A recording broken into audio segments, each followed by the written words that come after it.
Welcome back students. एक नई video में मैं आप सबका स्वागत करता हूँ। एक बहुत लंबा बड़ा सा चैप्टर हमने चालू किया है जिसका नाम है life process in living organism part 2 और अभी ये उसकी 7वीं वीडियो रहेगी। इसमें बहुत इंटरेस्टिंग बहुत इंपॉर्टेंट टॉपिक डिस्कस करने वाले हैं। जिस इंपॉर्टेंट टॉपिक का नाम है मेन्स्ट्रुअल साइकिल। बहुत बच्चों ने बार बार क्या सब कब से मेन्स्ट्रुअल साइकिल चालू करो, कब से मेन्स्ट्रुअल साइकिल चालू करो। आखिरकार इस मेन्स्ट्रुअल साइकिल वाले टॉपिक पर हम पहुंच ही गए। तो आज की जो वीडियो रहेगी शायद मैं नहीं बता सकता कि ये 5 मिनट की वीडियो रहेगी, 10 मिनट की वीडियो रहेगी, 15 मिनट की वीडियो रहेगी, 20 मिनट की वीडियो रहेगी, क्योंकि मैं कभी भी वीडियो इस हिसाब से नहीं बनाता तो 15 मिनट की बने वो 20 मिनट की बने, चाहे वो 15 मिनट से 20 मिनट की बन सकती है, 5 मिनट से 10 मिनट की बन सकती है। क्यों? क्योंकि मुझे टॉपिक को उतने टाइम में कवर करना रहता है। ओके, तो आई डोंट नो वीडियो कितनी बड़ी बनेगी, लेकिन बने रहिए इस वीडियो में मेरे साथ। तो आज के इस वीडियो में हम डिस्कस करने वाले हैं एक बहुत कॉम्प्लिकेटेड टॉपिक। बहुत सारे बच्चों के मन के अंदर डर रहता है सही मेन्स्ट्रुअल साइकिल जो क्लास 10 के हो, क्लास 12 के हो, नहीं समझता। तो आज देखता हो कैसा नहीं समझता है मेन्स्ट्रुअल साइकिल नाम का टॉपिक। तो सबसे पहले माइंड में एक चीज क्लियर रखना है कि मेन्स्ट्रुअल साइकिल बच्चों एक इस तरीके की प्रोसेस है जो परफॉर्म होती है फीमेल्स के अंदर। भाई अपने अंदर मेन्स्ट्रुअल साइकिल परफॉर्म नहीं होती। तो फीमेल के अंदर है ना एक सेल हमें बनानी रहती है जिस सेल का नाम रहता है एग सेल। अरे अरे अरे अरे अरे अरे एग सेल, इसका नाम रहता है एग सेल। अब ये जो एग सेल है इसको oocyte या ओवम के नाम से भी जानते हैं, बिकॉज ये एक सेल जब स्पर्म नाम के सेल से फ्यूज होती है, जब एक सेल स्पर्म नाम के सेल से फ्यूज होती है तो यहां पर बेबी बनता है। तो फीमेल के अंदर इस एक सेल को बनाने की जो प्रोसेस है उस प्रोसेस को बोलते हैं oogenesis। रुको गाई मत करो, उसको बोलते हैं। जब भी कोई फीमेल मां के पेट के अंदर जब वो 3 महीने की रहती है तो उस पर्टिकुलर फीमेल के अंदर जो फीमेल छोटी बच्ची है उसके अंदर 20 लाख अंडे बनते हैं। 20 लाख एक बंदा एक बेबी को जन्म दे सकता है।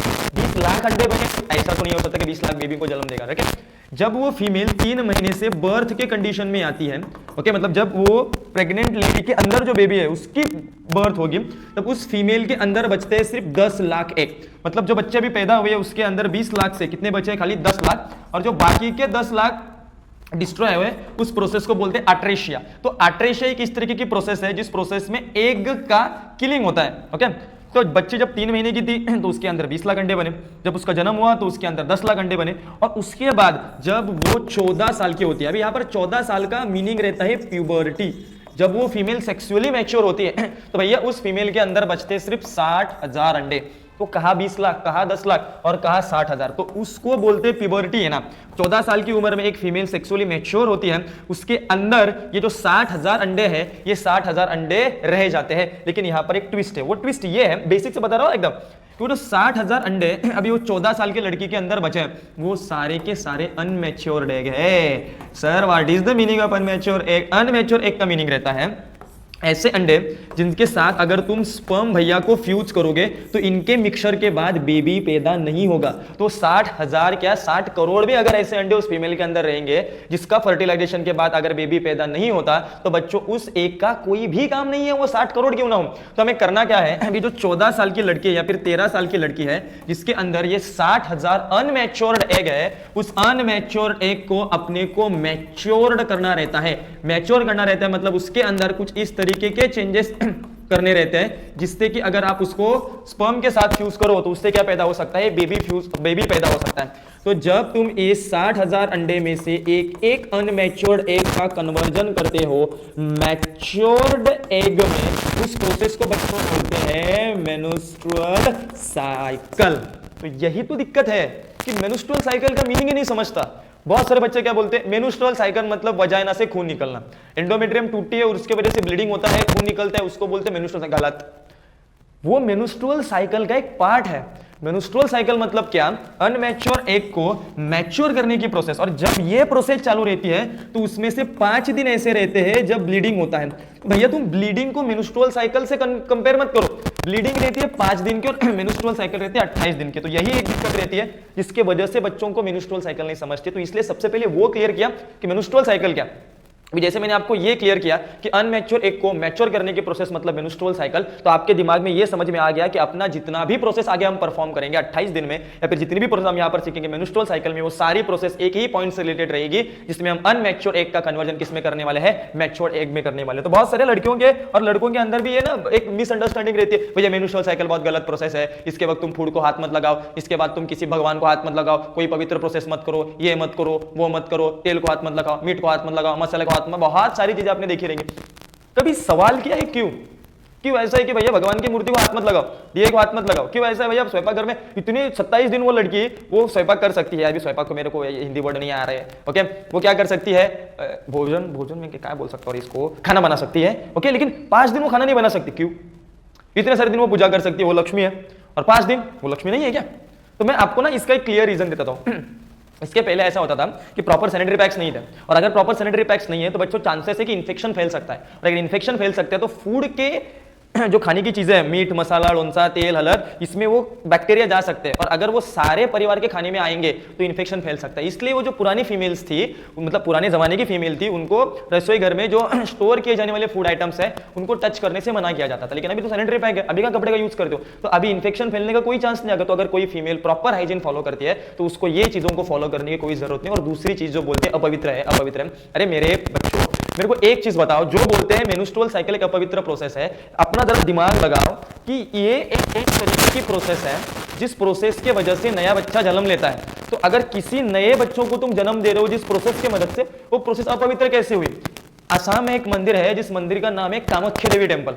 उस कामाख्या देवी टेम्पल में जब सती माता देवी के टुकड़े किए गए थे, ओके, तो उस माता के अनेक शरीर के टुकड़ों में से वजाइना जो थी वो असम के जहां पर वजाइना से हर जून के महीने में, हर साल के जून के दूसरे हफ्ते में ब्लीडिंग होती है, मतलब मासिक पाली आती है, मतलब मेंस्ट्रुअल साइकिल होती है, और वहां पर उस चीज को उत्सव की तरह मनाया जाता है। तो अगर वहां उस मूर्ति से ब्लीडिंग हो रही है और उसको उत्सव की तरह मनाया जा रहा है तो वो अपवित्र नहीं है। तो लाखों जो देवियां है जो नए बच्चों को जन्म देती है, उनके अंदर से अगर मेंस्ट्रुअल साइकिल के 5 दिन में ब्लीडिंग निकलती है तो भैया उस वक्त वो अपवित्र प्रोसेस कैसे हुई? तो यही तो एक कॉमन सेंस है जो हमें एजुकेशन में पढ़ना है। तो चलो शुरू करते हैं अपने मेंस्ट्रुअल साइकिल के थ्योरी वाले पार्ट को। सबसे पहले क्या बोला है?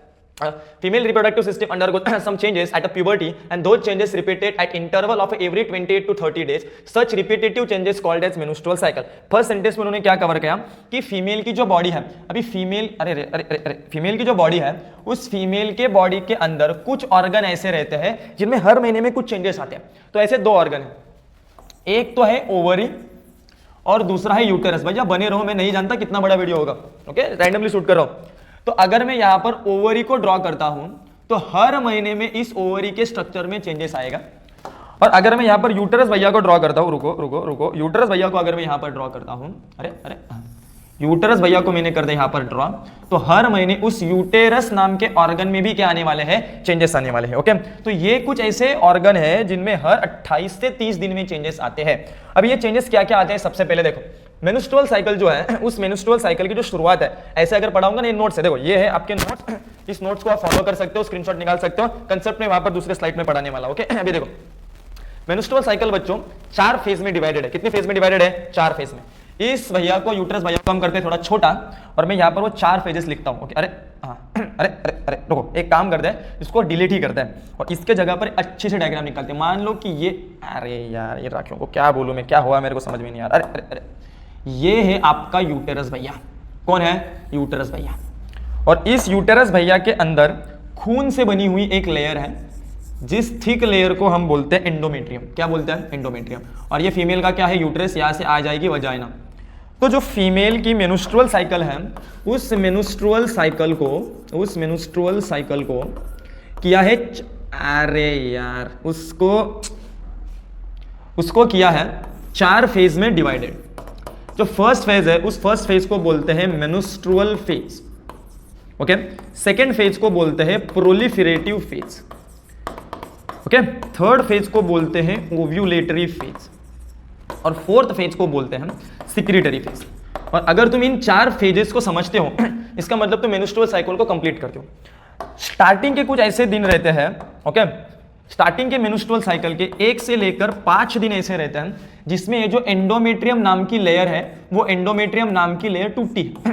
तो अगर एंडोमेट्रियम नाम की लेयर टूटी है, क्योंकि उस वक्त ईस्ट्रोजन और प्रोजेस्टेरोन नाम से जो हार्मोन रहते हैं, जो हार्मोन एकदम कम हो जाते हैं, और ईस्ट्रोजन और प्रोजेस्टेरोन एक ऐसे हार्मोन हैं जो कि उस फीमेल के अंदर जो एंडोमेट्रियम है उस एंडोमेट्रियम को बना के रखने के लिए मदद करती है। तो इसका मतलब जब तक ईस्ट्रोजन और प्रोजेस्टेरोन है तब तक भैया आपका ब्लड है, आपके एंडोमेट्रियम है। जैसे ही ईस्ट्रोजन और प्रोजेस्टेरोन नाम के जो हार्मोन्स है वो हार्मोन्स कम हो जाते हैं, वैसे ही ये जो एंडोमेट्रियम है, एंडोमेट्रियम टूटी है। और बच्चों मेरे को एक चीज बताओ कि अगर ये एंडोमेट्रियम ब्रेक हुई, अगर ये एंडोमेट्रियम टूटी, तो वो एंडोमेट्रियम बनी किससे है? वो एंडोमेट्रियम बनी है ब्लड से। तो ये एंडोमेट्रियम से जो खून होता है वो खून इस वजाइना नाम के ऑर्गन से क्या निकलता है? बाहर निकलता है, जिसको हम नॉर्मल लैंग्वेज में बोलते हैं पीरियड। और ये जो ब्लड बाहर निकलता है उस ब्लड को बोलते हैं मेंसेस। तो जब ब्लड निकलता है उस प्रोसेस को पीरियड प्रोसेस बोलते हैं, और जो ब्लड निकलता है उसको मेंसेस बोलते हैं। और मेन्स्ट्रुअल साइकिल के इस फेज में, जिस फेज में उस फीमेल बॉडी के अंदर ब्लीडिंग चालू रहती है, उस 1 से 5 दिन के टाइम पीरियड को बोला जाता है मेन्स्ट्रुअल फेज, ना कि मेन्स्ट्रुअल साइकिल। तो ब्लीडिंग होती है बिकॉज ईस्ट्रोजन और प्रोजेस्टेरोन का लेवल कम होता है, और ईस्ट्रोजन और प्रोजेस्टेरोन का लेवल कम होने की वजह से एंडोमेट्रियम टूटती है और ब्लीडिंग होती है। इस फेज को हम बोलते हैं मेन्स्ट्रुअल फेज, जो 1 से लेकर 5 दिन के बीच में रहती है। और अगर 5 दिन से ज्यादा टाइम में अगर ब्लीडिंग हो रही है, 7 दिन, 8 दिन, 10 दिन, 15 दिन, इसका मतलब वो यूटेरस अंदर से डैमेज हो गया है, ना कि खाली एंडोमेट्रियम टूटी है। और साथ में इस मेन्स्ट्रुअल फेज के साथ में इस ओवरी के अंदर भी एक काम चालू रहता है। जो 60,000 अंडे, ये राखियों का ना मेरे को कुछ तो करना पड़ेगा, इसकी गेम बजानी पड़ेगी। रुको, ये जो 60,000 अंडे उस फीमेल के अंदर है, उस 60,000 अंडे में से एक अंडा ओवरी के अंदर मैच्योर होने के लिए निकलता है। तो 60,000 अंडे कैसे हैं? अनमैच्योर। और उस अनमैच्योर एग में से एक अंडा, 60,000 के 60,000 अंडे नहीं, 60,000 में से एक अंडा किसके अंदर एंटर करता है? अपने इस ओवरी के अंदर एंटर करता है। तो ये जो अनमैच्योर एग है, इस अनमैच्योर एग को बोला जाता है प्रिमोर्डियल फॉलिकल। उस अनमैच्योर एग को क्या बोला जाता है? प्रिमोर्डियल फॉलिकल। भाई ये वीडियो बड़ी होगी, लेकिन इस वीडियो को देखने के बाद कोई डाउट ही नहीं रहेगा। तो उसको बोलते हैं प्रिमोर्डियल फॉलिकल, उस अनमैच्योर एग को। उस अनमैच्योर एग के अंदर तुमको बहुत सारे अलग अलग चेंजेस करने रहते हैं, और उस अनमैच्योर एग को तुमको मैच्योर करना रहता है। तो ये अनमैच्योर एग को मैच्योर करने के लिए पिट्यूटरी ग्लैंड से, जो फीमेल के ब्रेन के अंदर रहती है, उस वाले पिट्यूटरी ग्लैंड से एक हार्मोन निकलता है, जिस हार्मोन को बोलते हैं फॉलिकल स्टिम्युलेटिंग हार्मोन। इस हार्मोन को बोलते हैं फॉलिकल स्टिम्युलेटिंग हार्मोन। ये पिट्यूटरी ग्लैंड से, मतलब निकलता कहां से? ब्रेन से। और ब्रेन से निकलकर आता कहां पर है? ओवरी के पास आता है, और इस अनमैच्योर एग को मैच्योर कराने का काम चालू कर देता है। और ये हो गया आपकी मेन्स्ट्रुअल फेज। तो मेन्स्ट्रुअल फेज के अंदर अब इतना पूरा मैच्योरेशन नहीं हुआ, ऐसा मानो कि ये एग था, ये इतना ही मैच्योर हुआ पहले 5 दिन में in the presence of FSH hormone. तो जो प्रिमोर्डियल फॉलिकल है, ये प्रिमोर्डियल फॉलिकल अब धीरे धीरे करके मैच्योर हो रहा है पिट्यूटरी ग्लैंड से निकले हुए एफएसएच हार्मोन की वजह से। तो 5 दिन खत्म हो गए, ब्लीडिंग तो रुक गई। अभी जैसे ब्लीडिंग रुक जाती है तब तक भैया दिक्कत क्या हुई मालूम है? दिक्कत ये हुई है कि ये जो एंडोमेट्रियम है, ये एंडोमेट्रियम पूरी टूट गई है, एकदम पतली एंडोमेट्रियम हुई थी। पहले तो बहुत थिक थी ना, अभी कैसी हो गई? एकदम पतली हो गई है। तो लेट्स ड्रॉ द एंडोमेट्रियम। मान लो कि ये जो एंडोमेट्रियम वो एकदम ऐसी सुकड़ गई है, पतली हो गई है, बिकॉज खून तो उसके अंदर से निकल गया। और यहां पर आपकी कंप्लीट होती है फर्स्ट फेज, जिसका नाम है मेन्स्ट्रुअल फेज। उसके बाद आती है सेकंड फेज, इसका नाम है प्रोलिफेरेटिव फेज। अभी प्रोलिफेरेटिव फेज में मैसिव चेंजेस होते हैं ओवरी के अंदर, और ये जो एग है, ये एग भैया टुनुक टुनुक से क्या होता है? मैच्योर होता है। तो आपका ये जो प्रिमोर्डियल फॉलिकल है वो धीरे धीरे धीरे करके एफएसएच हार्मोन के प्रेजेंस में मैच्योर होता है। और अभी ये जो एग है, इस एग को यहां पर फॉलिकल क्यों बोला है? क्योंकि इस एग के आजू बाजू में भी सेल तैयार होते हैं। तो ये है एग, और उसके आजू बाजू में तैयार हुए सेल। एग के आजू बाजू में इस एग को प्रोटेक्शन देने के लिए जो सेल तैयार होती है, उन सेल को बोलते हैं ग्रेनुलोसा सेल।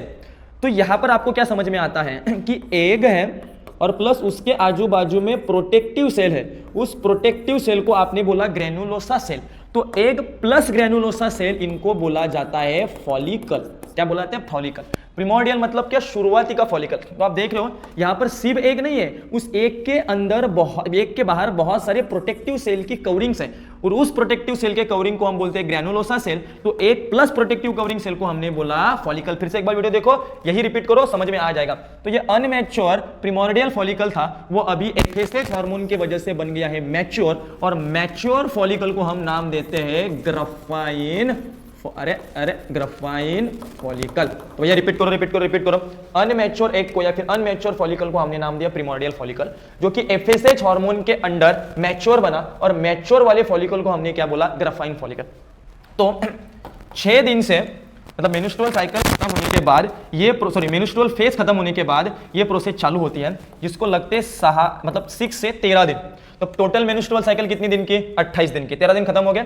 और अब जब ये अनमैच्योर एग, आप देख रहे हो ये अनमैच्योर एग मैच्योर हो रहा है, कौन से हार्मोन की वजह से, एफएसएच हार्मोन की वजह से। इसमें गड़बड़ ना कर देना कि फीमेल के बॉडी में जो एफएसएच हार्मोन है, वो एफएसएच हार्मोन अनमैच्योर्ड को क्या बना रहा है, मैच्योर बना रहा है। और जैसे ये अनमैच्योर फॉलिकल मैच्योर बनता है तो ये एक हार्मोन को बनाता है, उस हार्मोन को बोलते हैं ईस्ट्रोजन हार्मोन। तो क्या समझ में आया, एफएसएच हार्मोन आता है पिट्यूटरी ग्लैंड से और अनमैच्योर एग को मैच्योर बनाता है। लेकिन जब ये अनमैच्योर एग को मैच्योर बना रहा होता है, तब वही अनमैच्योर एग जो मैच्योर एग में कन्वर्ट होता है, वो एक खुद का हार्मोन बनाता है, जिस हार्मोन को बोलते हैं ईस्ट्रोजन हार्मोन। तो एफएसएच हार्मोन ओवरी का हार्मोन है क्या, नहीं, क्योंकि वो आ रहा है पिट्यूटरी ग्लैंड से। लेकिन ईस्ट्रोजन आ रहा है एग से, जो एग है ओवरी के अंदर। तो इसका मतलब ये जो ईस्ट्रोजन नाम का हार्मोन है, वो किसने बनाया, ओवरी में, साथ में उस डेवलपिंग फॉलिकल ने। तो अभी भैया उधर जो एंडोमेट्रियम टूटी है ना, तो उस एंडोमेट्रियम को फिर से रिपेयर करने का काम ये ईस्ट्रोजन करता है। तो रिपीट करो, एफएसएच हार्मोन आया, अनमैच्योर एग को मैच्योर बनाने के लिए चालू किया। जब अनमैच्योर एग मैच्योर एग में कन्वर्ट हो रहा है, तो वो एग खुद का हार्मोन बनाता है, जिस हार्मोन को बोलते हैं ईस्ट्रोजन हार्मोन। और उस ईस्ट्रोजन हार्मोन की वजह से पिछले मेन्स्ट्रुअल साइकिल में जो एंडोमेट्रियम टूटी हुई थी, वो एंडोमेट्रियम फिर से बनना चालू हो जाती है। तो इससे आपको क्या समझ में आया, इससे आपको यह समझ में आया कि अब जो एंडोमेट्रियम है वो दुगना हो रही है, वो थिक हो रही, पूरी थिक नहीं हुई लेकिन थिक होने के लिए चालू हो जाती है। और यही आता है एक मोड, जिस मोड में होता क्या है, ये जो ग्राफाइन फॉलिकल है, ये ग्राफाइन फॉलिकल टूटता है और इस ग्राफाइन फॉलिकल से कौन बाहर आता है, एग बाहर आता है। तो भैया ग्राफाइन फॉलिकल कैसा स्ट्रक्चर है, एग और उसके आजू बाजू में सेल। 13 दिन जब कंप्लीट होते हैं तो ये फॉलिकल पूरा तरीके से मैच्योर होता है। और इस फॉलिकल को तोड़कर ये जो एग है, अरे ये जो एग है, ये एग क्या आएगा, अभी बाहर आएगा। तो ये एग क्या हुआ, इस ग्राफाइन फॉलिकल को तोड़कर बाहर आया। अभी वो लेयर को लेकर नहीं बाहर आया, सिर्फ और सिर्फ आपका एग बाहर आया। और जब ये एग बाहर आता है तो इस फेज को, इस प्रोसेस को बोला जाता है ओव्यूलेशन। क्या बोला जाता है, ओव्यूलेशन। रिपीट कीजिए, पूरा एक मैच्योर हो गया। मैच्योर होने के बाद ये एक ग्राफाइन फॉलिकल से टूटकर क्या आ जाता है, बाहर आ जाता है, मतलब ओवरी से बाहर आ जाता है। और जब वो ओवरी से बाहर आ जाता है खाली एग, तो उस प्रोसेस को बोलते हैं ओव्यूलेशन। तो एक चीज मेरे को ये बता रहे बच्चा, इस ग्राफाइन फॉलिकल को तोड़ने के लिए तो कोई चाहिए कि नहीं, तो वो हार्मोन है एलएच हार्मोन। तो एलएच हार्मोन एक ऐसा हार्मोन है जो इस एग को, ग्राफाइन फॉलिकल को तोड़कर बाहर निकलने के लिए मदद करता है। तो ग्राफाइन फॉलिकल को तोड़कर कौन बाहर आता है, एग। कौन से हार्मोन के अंडर, एलएच हार्मोन के अंडर। और जब वो बाहर आता है तो उस प्रोसेस को बोलते हैं ओव्यूलेशन, और उस दिन को बोलते हैं ओव्यूलेटरी फेज, जो कि एग्जैक्टली रहता है मेन्स्ट्रुअल साइकिल के 14वें दिन। तो 14वें दिन ही आप यहां पर समझते हो जो एलएच हार्मोन है वो सीक्रेट होता है। किससे सीक्रेट होता है, ऐसे कि भैया हमको पता चला ईस्ट्रोजन सीक्रेट किया एग ने, मतलब ओवरी ने, एफएसएच सीक्रेट किया प्रोजेस्टेरोन ने। तो ये एलएच भी जो है वो कौन सीक्रेट करती है, पिट्यूटरी ग्लैंड। तो भैया पिट्यूटरी ग्लैंड के कितने हार्मोन हो गए, 2 हार्मोन हो गए, एक एफएसएच और दूसरा एलएच। एफएसएच ने ग्राफाइन फॉलिकल को मैच्योर किया, मतलब एक को मैच्योर किया, और उस एक को ओवरी से बाहर निकलने के लिए किसने मदद किया, एलएच हार्मोन ने मदद किया। और इस फेज को हम बोलते हैं ओव्यूलेटरी फेज। लेकिन एक दिक्कत हो गई ना बेटा मेरे को बताओ, ये एक किसको बना रहा था, ईस्ट्रोजन को। और ईस्ट्रोजन की वजह से इस एंडोमेट्रियम के अंदर क्या भर रहा था, ब्लड भर गया था। लेकिन एलएच भैया ने इस एक भैया को भगा दिया ओवरी से। अगर वो ओवरी से निकलेगा तो ईस्ट्रोजन बनेगा क्या, नहीं बनेगा। और अगर ईस्ट्रोजन नहीं बनेगा तो ये एंडोमेट्रियम और थिक, ये क्या नहीं, एंडोमेट्रियम को थिक क्यों करना है, क्योंकि इस एंडोमेट्रियम के अंदर हमारा बेबी नहीं, सॉरी, जो प्रेग्नेंट लेडी का बेबी है वो इसके अंदर बढ़ेगा। तो इसको इतना बड़ा बढ़ाना पड़ेगा जिसके अंदर वो बेबी रह सकता है।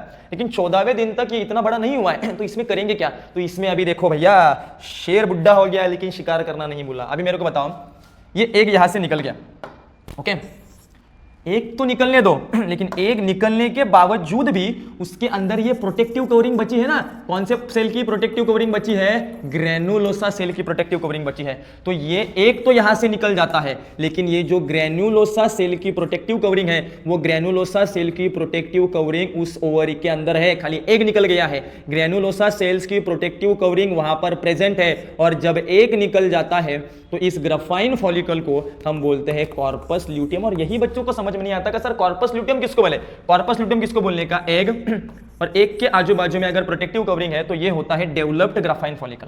लेकिन उसमें से अगर एग निकल गया और खाली ग्रेनुलोसा सेल की लेयर बच गई, खाली प्रोटेक्टिव कवरिंग की लेयर बच गई, इसको बोलते हैं कॉर्पस ल्यूटियम। और ये कॉर्पस ल्यूटियम एक हार्मोन जिस हार्मोन को बोलते हैं प्रोजेस्टेरॉन। तो बच्चों मेरे को एक बात बताओ, एक बात ये बताओ कि कॉर्पस ल्यूटियम किसके अंदर प्रेजेंट है? ओवरी के अंदर प्रेजेंट है। तो ये प्रोजेस्टेरॉन हार्मोन किसका हार्मोन हुआ? ओवरी का हार्मोन हुआ।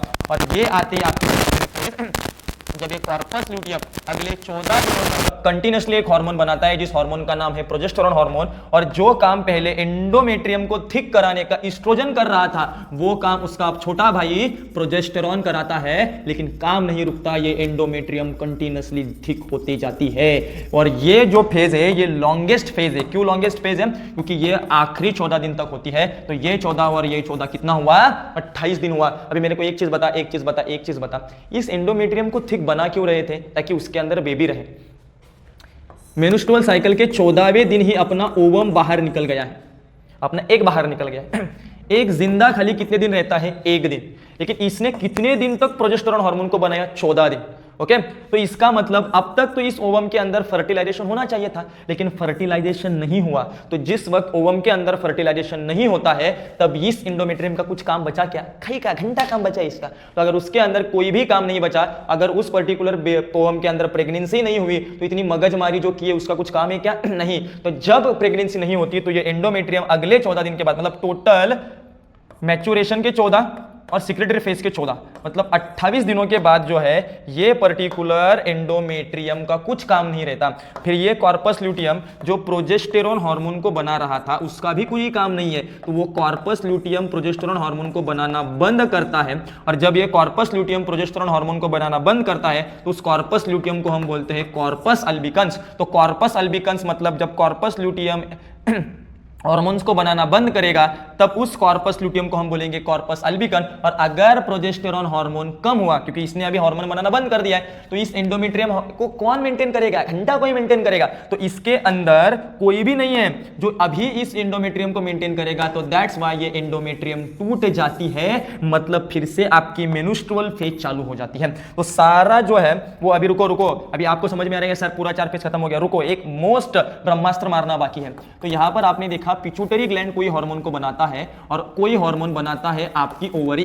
तो पिट्यूटरी ग्लैंड एक हार्मोन को बनाती है जिस हार्मोन का नाम है एफएसएच और एलएच। एफएसएच हार्मोन एग को डेवलप करता है और एलएच हार्मोन ओवरी से उसको बाहर निकलता है। जब वो डेवलप हो रहा है तब वो किसको बनाता है? ईस्ट्रोजन को बनाता है, एग। और जब वो एग बाहर निकलता है तो कॉर्पस ल्यूटियम एक हार्मोन को बनाता है जिस हार्मोन को बोलते हैं प्रोजेस्टेरॉन। ये दोनों मिलकर टूटी हुई एंडोमेट्रियम को थिक बनाने का काम करते हैं। जब एग बाहर निकल जाता है तो बचे हुए कवरिंग को बोला जाता है कॉर्पस ल्यूटियम। और जब ये कॉर्पस ल्यूटियम हार्मोन्स को बनाना बंद करता है तो इसको बोलते हैं कॉर्पस अल्बिकन्स। और that's your entire menstrual cycle. पता तो नहीं है कि वीडियो कितनी मिनट की बनी है, लेकिन कोशिश फुल की है कि मेन्स्ट्रुअल साइकिल को डिटेल में समझा सकूं। कमेंट सेक्शन में ये बताना कि इतनी मेहनत करने के बाद आपको वो वीडियो समझ में आती है क्या नहीं, मेन्स्ट्रुअल साइकिल नाम का टॉपिक समझ में आता है क्या नहीं। और अगर ये मेन्स्ट्रुअल साइकिल का टॉपिक आपको समझ में नहीं आया तो आप कमेंट करें कि सर हमको समझ में नहीं आया है, मैं फिर से इसके ऊपर वीडियो बनाऊंगा, फिर से और मेहनत करके वीडियो बनाऊंगा। लेकिन अगर आपको ये टॉपिक समझ में आता है तो सर इतना बता सर मेन्स्ट्रुअल साइकिल नाम का टॉपिक में उनको समझ में आ गया, पढ़ने के बाद बहुत तसल्ली मिलती है। सब्सक्राइबर लाइक वाइक सब खड्डे में कमेंट किए कि सर अपने को मेन्स्ट्रुअल साइकिल समझ में आता है, वो कमेंट पढ़कर मैं खुश हो जाऊंगा। आपको सब्सक्राइब करने की कोई जरूरत नहीं है। मिलते हैं नेक्स्ट वीडियो में, तब तक के लिए बेस्ट ऑफ लक।